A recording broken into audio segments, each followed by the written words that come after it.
Magandang gabi, bayang karirista. Happy weekend sa inyong lahat. Ako ay nagbabalik para magbigay ng aking kursunada para bukas, Sunday, February 18, 2 p.m. start time ng karera natin. At meron tayong 8 races bukas. So, good luck sa pananayan sa ating lahat. Sana matapat sa atin ang karera. Nakaraan linggo medyo ang alat ng mga kursunada natin. Pero sana bukas lumabas at makatama tayo. Good luck sa inyong lahat. Enjoy the races and stay safe. Simula na tayo. Race 1, start ng first pick 5. Meron tayong 5 betting numbers. Class 5, 1,400 meters ang distansya. Lahat naman ng karera bukas, 1,400 meters. Dito sa race 1, French Leather. Tingin ko ito magdodomina ng bentahan. Bibenta rin The Barrister and Apollo. Bahagya kay Loyal Pal and Shining Angel. Si French Leather, tumakbo ito nakaraan. Ang kalaban niya sila GCT. Dumating ng panglima yung kabayo. Cambio Hinete from si Espare, JR Gilyada. May bilis tong kabayong to. Pwede ring isunod.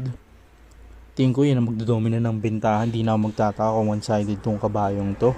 Pero dito, kursunada ko tong number 1 na si The Barrister. Sasakay ni MP Cañete. Itong kabayong to, veterano na. May bilis, pwedeng isunod lang. Siguro bebenta to second or third choice. Tingin ko malaki chance yan manalo bukas. Kaya dito sa race 1, first choice ko The Barrister. Second choice ko naman dito, number 4, Loyal Pal, sasakay ni RC Suson. Loyal Pal, diremating kabayo, angkop sa kanya tong distansya na to. Tsaka konti lang sa dito. Baka sakaling malapit at maaga yung larga nito. Makarimate rin agad dahil kukunti lang sila. Kursunadang dihado lang din. Kaya dito sa race 1, dalawa ako. The Barrister, Loyal Pal. Okay, race number 2 na tayo. Start ng winner take all. Meron tayong 5 betting numbers.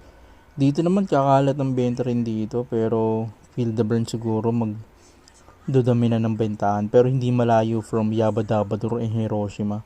Yung tatlong yan ang magdodomina. Bebenta rin Blame the Ghost and Speed Revolution. Pero dito sa race number 2, first choice ko, dihado si Blame the Ghost, sasakay ni PM Cabalejo. Pwedeng mauna, pwedeng isunod. Ano to, kursunadang dihado lang. Tingin ko baka makadihado yan. Kaya dito first choice ko, Blame the Ghost. Second choice ko dito, ito na rin number 5 na si Feel the Burn, sasakay ni JP Agusi. Tingin ko medyo mababatong laban na to para sa kanya. Pwedeng isunod lang tong kabayong to. Konti lang sila. Tingin ko hindi gaano may hirapan. Kaya dito sa race 2, dalawa din ako. Blame the Ghost, Feel the Burn.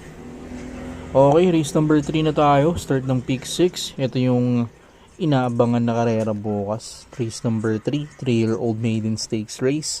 Meron tayong 9 betting numbers. Sa trial race, nanalo si Astig. Konti lang from authentication. Then, Creation of Adam, Karing Melody, 3rd and 4th. Tapos Sunstorm din, nandun. Yan mga tingin kong bibenta dito. Astig, Authentication, Karing Melody, si Creation of Adam, Sandstorm, War Chief, bibenta rin yan. Pero dito first choice ko tong si Creation of Adam, sasakay ni Pati Dilemma. Tingin ko hindi gaanong hindi nabigyan, hindi na itodo. Pag makauna to bukas, tingin ko hindi niya napahaya makalapit yung iba. Tingin ko may galing tong kabayong to. Kaya dito kursunado ko, first choice, Creation of Adam, number 3. Second choice ko, itong malakas yung rumimate na si Sandstorm, sasakin JD Flores. Malayo yung pwesto nito pero nakaremate. Tingin ko pwede makadehado. Hindi pa naman din natin alam kung sino talaga yung may buti dito. Bukas natin malalaman yan. Kursunado ko lang din to, number 4, Sandstorm. Third choice ko, dito kay Authentication, sasakin J.A. Guse. Gaya kay Creation of Adam, hindi rin ganun na napakita yung gilas. Same with Astig rin naman, wala naman din gaanong tumodo dito. Tingin ko may galing tong si Authentication at magaling si J.A. Guse. Kaya dito kunin ko yung third choice. Kaya dito sa race 3, magtatatlo ako dito. Creation of Adam, Sandstorm, Authentication. Okay, race number 4 na tayo. Start ng second pick 5. Meron tayong 6 betting numbers. Dito naman, Happy Maggie. Tingin ko magdodomina ng bentahan. Si Happy Maggie, pangalawa kay Manila Boy nakaraan.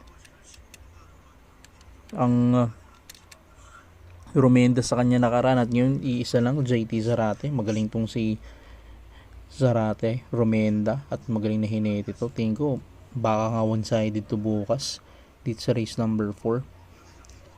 Bibenta rin dito Surplus Boy, Step Bell, Ariana, bibenta ng bahagya yan. Pero dito Orsinado first choice, Victorious Passion, sasakyan ni OP Cortez. Victorious Passion, tingin ko ito pwedeng makakuha ng unahan, pwedeng ibandera tong kabayong to. Halos lahat kasi diremate. Pag mapabayaan sa harap, tingin ko pwede silang masilat niya. Kaya dito first choice ko Victorious Passion, sasakyan OP Cortez. Second choice ko dito, number 1 Surplus Boy, sasakyan ni M.A. Alvarez. Diremating kabayo, kukunti lang sila dito. Baka makaremate agad. Kaya dito dalawa ko, Victorious Passion, Surplus Boy. Okay, race number 5 na tayo. Start ng peak 4. Meron tayong 8 betting numbers. Dito naman AP Factor. Tingin ko lamang sa laban. Tingin ko ito rin malalamado. Walang gaanong mabilis eh. Siya lang yung may bilis dito aside from number 3 na si Freedom. And si Freedom ang huling takbo nito kalaban dito. May bilis pero tingin ko hindi pa ito yung grupo nito, kaya tingin ko pwedeng maka solo ere. Number 7 AP Factor. Ibenta rin Mandatum. Si Mandatum naman huling laban nito kala top of the line, siya yung nanalo doon kala Antonio de la Mugis. Maasahan bibenta rin Work From Home, lalo na 1-4 ganun din si El Mundo. Pero dito first choice ko AP Factor. Tingin ko solo ere, walang magbibigay ng pressure, kaya tingin ko pwede makatapos. So first choice AP Factor. Kung may tatalo dito ako, number 6 na si El Mundo, sasakyan ni AR Villegas. Si El Mundo tumakbo na karaan, kalaban dito pangatlo. Angkop sa kanyang distansya, baka sakaling makaremate to.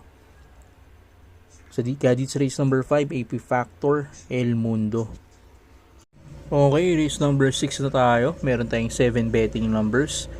Dito man sa race number 6, Money for Gabriel, tingin ko ito malalamado. Maganda tinatakbo na ito lately. Bebenta rin Kaboom na nasigunda kay Hakim nakaraan. Bahagya on Grand Laughter, Ruby Bell. Yan lang mga tingin ko bebenta. Dito first choice ko number 6 Grand Laughter, sasakyan JR De Ocampo. Tingin ko ito mauna. May bilis si Money for Gabriel pero tingin ko ito pwede makakuha ng bandera at saka magaling sa banderahan itong si JR De Ocampo. Bibenta pero tingin ko dedeado pa ng bahagya. Siguro third or fourth choice yan. Dito first choice ko yan Grand Laughter. Second choice ko dito number 5 Kaboom, diremating kabayo.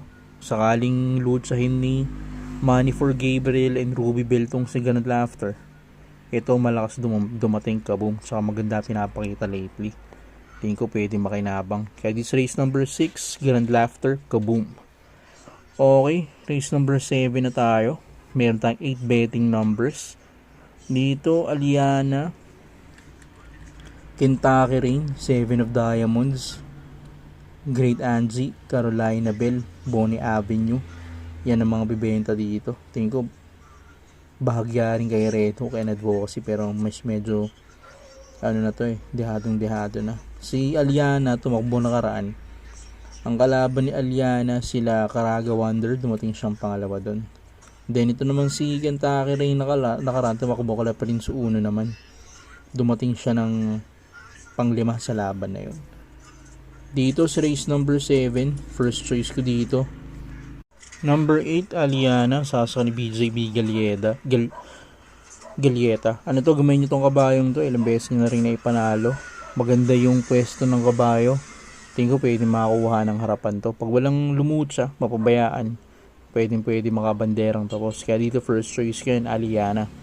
Second choice 7 of Diamonds, sasakyan ni KB Abobo, diremating kabayo, angkop sa kanyang distansya.